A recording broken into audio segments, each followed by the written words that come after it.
हिंदुस्तान।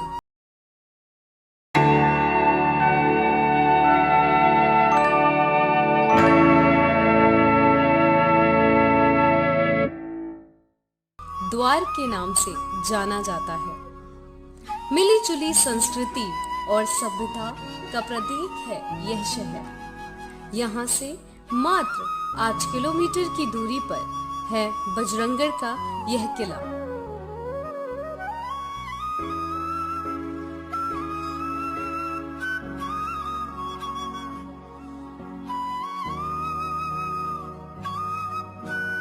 जहाँ का प्राकृतिक सौंदर्य देखते ही बनता है। सैलानियों के लिए ये एक पर्यटन का केंद्र बना हुआ है। दूर दूर से पर्यटक यहाँ प्राकृतिक सौंदर्य का लुत्फ लेने के लिए आते हैं।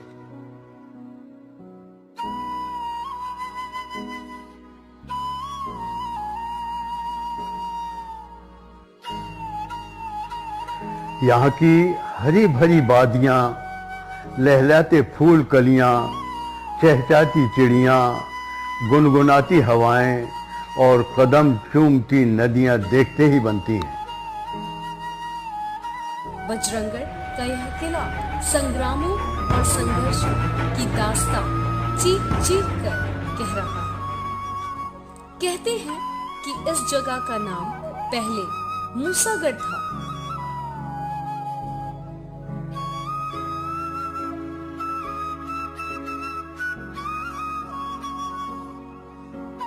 तख्त बदलते, ताज बदलते, साथ ही साथ इसका नाम भी बदलता गया। 12वीं सदी में यहाँ नंदवंशियों का राज हुआ करता था।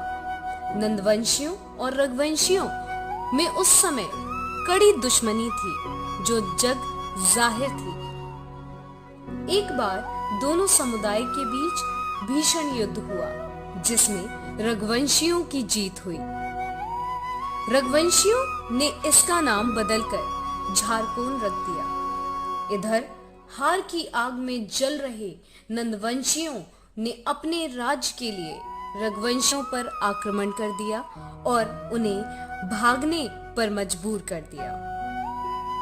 रघुवंशी हमेशा के लिए इस इलाके को छोड़कर चले गए। बजरंगगढ़ के भीषण पश्चिम में खींची राजपूत का शासन था जिसके शासक थे राजा धीरज सिंह। राजा धीरज सिंह ने अपने साम्राज्य का विस्तार करने के लिए झारकोन पर आक्रमण कर दिया और उसे अपने कब्जे में ले लिया।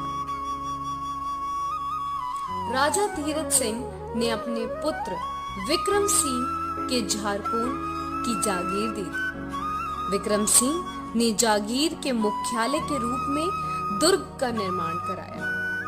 कुछ समय बाद नंदवंशियों ने किले पर पुनः हमला कर दिया जिसमें राजा धीरज सिंह की मौत हो गई।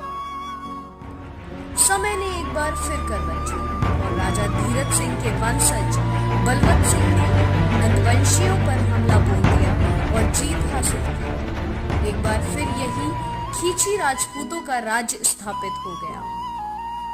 राजा बलवंत सिंह ने ही इसका नाम बदलकर बजरंगगढ़ रखा। कुछ समय बाद राजा बलवंत सिंह के पुत्र जय सिंह सिंहासन पर बैठे और उन्होंने राज्य के संचालन की व्यवस्था ही बदल दी। कई निर्माण कार्य कराए जिनके अवशेष आज भी देखने को मिलते हैं। राजा जय सिंह ने अपने राज्य की सुरक्षा के लिए 5 विशाल तोपें स्थापित की जिसमें एक तोप का नाम रामबाण कहते हैं। यह सिर्फ एक बार ही चली है और जब चली तो यहाँ से 7 से 8 किलोमीटर की दूरी पर स्थापित बिलोनिया गांव जाकर इसका गोला गिरा। आज भी उस गांव के लोग गोले को पूजते हैं क्योंकि उस समय उसकी आवाज से ही कई गर्भवती महिलाओं के गर्भ गिर गए थे।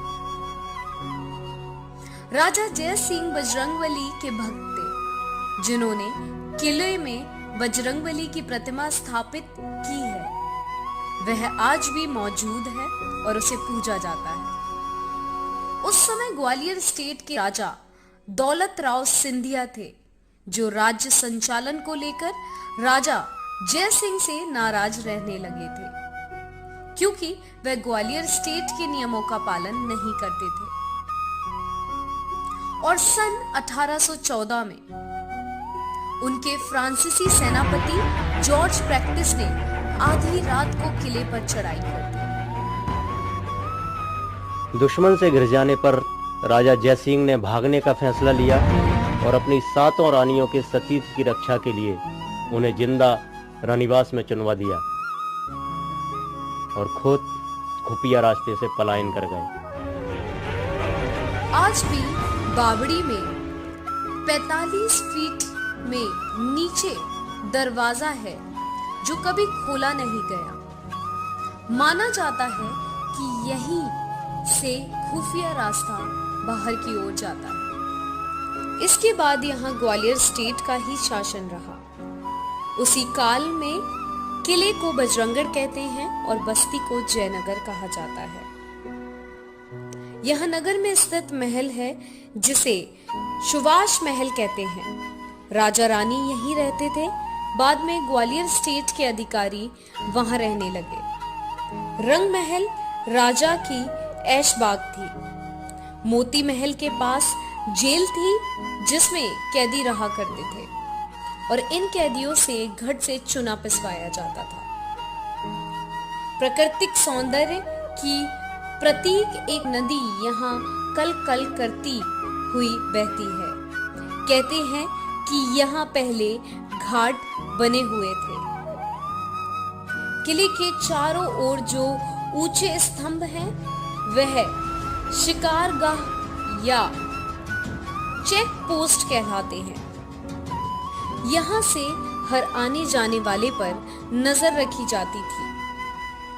पुरातत्व विभाग में आने के बाद वर्ष 2009 में जीर्णोद्धार हुआ और इसे एक पर्यटक स्थल में तब्दील कर दिया गया। यहाँ एक विशाल राम मंदिर है जिसके सामने एक चबूतरा है जिसमें शिव मंदिर हुआ करता था, जिसके अवशेष आज भी मौजूद हैं। बजरंगगढ़ का यह किला राजतांत्रिक व्यवस्था, उनके संघर्ष, संग्रामों और संस्कृति की कहानी कहता है। वही इसका प्राकृतिक सौंदर्य आज भी पर्यटकों को अपनी ओर आकर्षित करता है।